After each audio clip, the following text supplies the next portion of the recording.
Nous avons évoqué il y a quelques instants les différentes émotions pilotes que nous pouvions rencontrer, vivre durant une journée. La composante émotionnelle est vraiment un élément déterminant dans la compréhension de l'enthousiasme. Motivation et émotion sont deux mots dérivés du latin movere qui signifie bouger, mouvoir, sortir de, mettre au dehors. Ces deux mots d'ailleurs mettent bien en évidence, telle une passerelle, que lorsque l'émotion et la motivation se rejoignent, eh bien c'est une logique d'action qui prévaut. Bouger, se mouvoir. Et c'est aussi en cela que l'enthousiasme peut naître. L'action doit primer sur la réflexion lorsque l'enthousiasme s'exprime. Alors l'intelligence émotionnelle, vous avez sûrement entendu parler de cela puisque c'est un sujet que l'on rencontre, dont on peut lire un certain nombre de choses ou découvrir des émissions qui rejoignent l'intelligence émotionnelle. Eh bien, nous allons nous arrêter quelques instants sur l'intelligence émotionnelle d'une équipe, l'intelligence émotionnelle dans un registre de management d'équipe.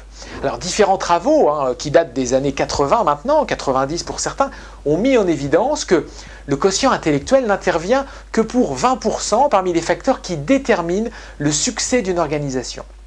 Et oui, 20%. Les 80% restants sont liés à d'autres facteurs qui incluent l'intelligence émotionnelle. Plusieurs chercheurs, dont Martin Seligman, Walter Mischel ou Peter Salovey, ont découvert tout cela dans les années 80. Alors l'intelligence maintenant émotionnelle d'une équipe, nous le savons, on pourrait dire que le talent émotionnel représente pour toute entreprise un capital commercialement précieux d'ailleurs, mais un capital précieux quoi qu'il en soit. Alors il y a 5 compétences clés qui sont importantes à percevoir, à reconnaître, à cerner.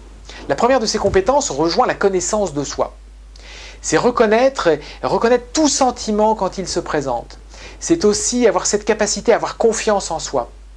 C'est une capacité assez étonnante qui propulse. Quand on a confiance en soi, le doute s'estompe. Et la confiance en soi préfigure bien évidemment de bonnes choses par rapport à l'enthousiasme. Deuxième compétence clé, c'est savoir gérer l'humeur, la gestion de l'humeur. Diminuer des sentiments qui peuvent être liés à l'angoisse et à l'anxiété et savoir gérer des émotions positives à base d'optimisme par exemple. Troisième compétence intéressante à percevoir, à connaître, c'est la motivation de soi. Construire des attitudes pouvoir faire.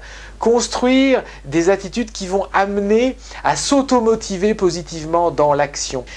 La quatrième compétence intéressante à posséder, à bien cerner, c'est celle qui nous amènera à contrôler notre impulsion. D'ailleurs, il y a une expérience intéressante, ce qu'on a appelé l'expérience des marshmallows. Retarder une gratification, c'est tout à fait intéressant.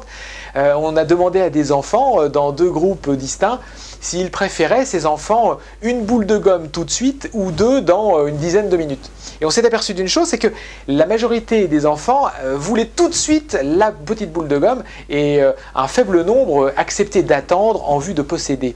Et ça c'est important parce que quelque part dans l'acte enthousiasmant, eh bien, ce qui compte c'est peut-être plus souvent le chemin qui nous conduit au succès ou à la réussite que le succès lui-même ou la réussite elle-même. Contrôle de l'impulsion, retarder la gratification, prendre du bonheur chemin faisant est important.